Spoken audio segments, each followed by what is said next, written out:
أعوذ بالله من الشيطان الرجيم بسم الله الرحمن الرحيم رب اشرح لي صدري ويسر لي أمري واحلل عقدة من لساني يفقهوا قولي رب زدني علما اللهم فقهنا في الدين اللهم إني أسألك علما نافعا وعملا متقبلا ورزقا طيبا اللهم لا سهل إلا ما جعلته سهلا اللهم لا سهل إلا ما جعلته سهلا وأنت تجعل الحزن إذا شئت سهلا يا معلم آدم علمنا ويا مفهم سليمان فهمنا اللهم أخلصنا بوجهك الكريم اللهم أيدنا بروح القدس اللهم بارك لنا في أوقاتنا آمين بابو ہائے کنایا ہم نے ہائے کنایا کے جو بنیادی قواعد ہے نا وہ پہلے سبق میں پڑھ لیے تھے الحمدللہ.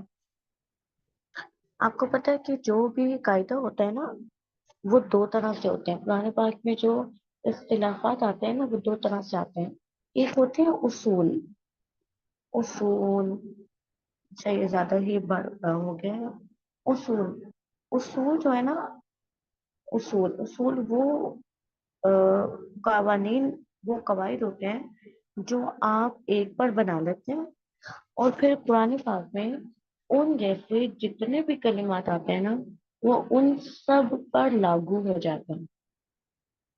تو ہائے کے نائے کے آپ نے اصول پڑھ لیے نا. کسرہ کب لگتی ہے، ضمہ کب لگتی ہے، صلہ کب ہوتا ہے، دم صلہ کب ہوتا ہے. اب اس کا دوسرا حصہ ہے فروش. فروش کہتے ہیں وہ کلمات جو خلاف قاعدات ہیں، جن کے اوپر قاعدہ نہیں لگ رہا ہوتا ہے. ٹھیک ہے. اچھا سوری پیج جو ہے نا وہ آگے چلا گیا.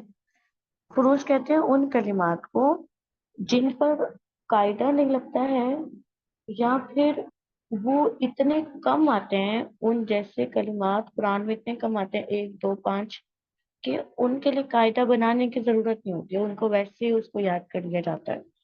تو یہاں پر ہائے کنایہ کے باب میں استاد محترم نے ان کلمات کا ذکر کیا ہے جو خلاف قاعدہ آتے ہیں.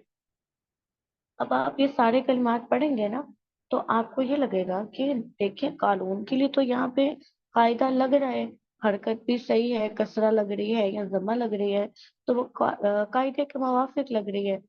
اور جو صلہ عدم صلہ کا قاعدہ ہے تو وہ بھی قاعدے کے موافق لگ رہا ہے. تو قاری صاحب نے پھر ان کو یہاں پہ کیوں بیان کیا؟ جب ہم نے قاعدہ پڑھ لیا تو پھر ان کو الگ سے کیوں بیان کیا؟ تو اس کی وجہ یہ ہے کہ باقی روایات میں ان کلمات میں کوئی نہ کوئی اختلاف ہوتا ہے، اس لیے یہاں پر بتا دیا گیا تقابل کے لیے، باقی روایات سے تقابل کے لیے کہ ان کلمات میں قانون یہ پڑتا ہے.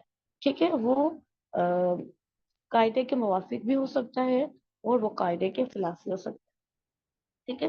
اور وہ آپ کو سمجھانے کی ضرورت تو نہیں ہے کہ یہ قاعدے کے موافق ہے، یہ قاعدے کے خلاف ہے، یہ تو آپ کو خود بھی سمجھ آ جائے گا. بس ان کلمات کو بیان کرنے کا مقصد یہ ہے کہ باقی روایات میں ان کلمات نے کچھ نہ کچھ ان ہائے کنایا میں کوئی نہ کوئی تبدیلی ہے. ٹھیک ہے. ان میں سے پہلا کلمہ کہتے ہیں قانون ان تمام کلمات میں ہا کو اشباع کے بغیر پڑھا ہے. ہاں اشباع کہتے ہیں کھینچنے کو، صلہ کرنے کو، یعنی کہ عدم صلہ پڑھا ہے. وہ کون کون سے کلمات ہیں؟ یؤدیہ قرآن پاک میں کہاں کہاں آیا ہے، یہ آیت لکھ دی ہے انہوں نے. اسی طرح اس کے بعد باقی سارے کلمات نولیہ نسلیہ، اور پھر آگے اس کے مقامات بیان کرتے ہیں. نؤتیہ دونوں جگہ، اور یہاں بھی وَأَلْقِهِ يَتَّقِهِ يَرْضَهُ لَكُمْ أَرْجِهِ فِيهِ مُهَانًا. ٹھیک ہے. اب آپ نے ان کو یاد نہیں کرنا زبانی، کوئی بہت اچھا ذہین ہے تو یاد بھی کر لے، لیکن یہ ہے کہ جب آپ نے پڑھنا ہے تو آپ کے پاس مارک ہونا چاہیے کہ قانون ان کو یہ پڑھتے ہیں. ٹھیک ہے. یہ ساری جو ہے ہائے کنایا ہیں جن کو ہم نے مارک کر لیا ہے. قاری صاحب نے ویسے بھی اپنی کتاب میں جو ہے ان کو لکھ دیا ہے، تو اس میں پڑھنے والا کوئی نہیں ہے. ٹھیک ہے. بس دوسری بات کہتے ہیں ان 4 کلمات نے قانون نے زیر صلہ کے ساتھ پڑھا ہے، یعنی کہ زیر پڑھتے ہوئے صلہ کیا ہے. ان کلمات نے قانون نے پیش میں صلہ کیا ہے، اور اس طرح کر کے ہمارا باب جو ہے وہ پورا ہو جاتا ہے. ٹھیک ہے. یہاں پہ انہوں نے جو ہے وہ قواعد بیان نہیں کیے تھے، تو قواعد ہم نے پہلے سبق میں دیکھ لی. یہاں پہ بس انہوں نے وہ آت کو بیان کیا ہے جو فروش کی طرح آتی ہیں یا خلاف قاعدہ آتی ہیں. وہ ساری لکھی ہوئی ہیں، ان کو ہمیں بار بار پڑھنے کی ضرورت نہیں ہے. 7 سورت پہ لکھی ہے، 7 آیت نمبر پہ لکھی ہے. آپ وہاں جائیں اور جا کر ان کلمات کو ہائی لائٹ کر لیں اور لکھ لیں کہ قانون یہاں پر یہ بنتا ہے. ٹھیک ہے.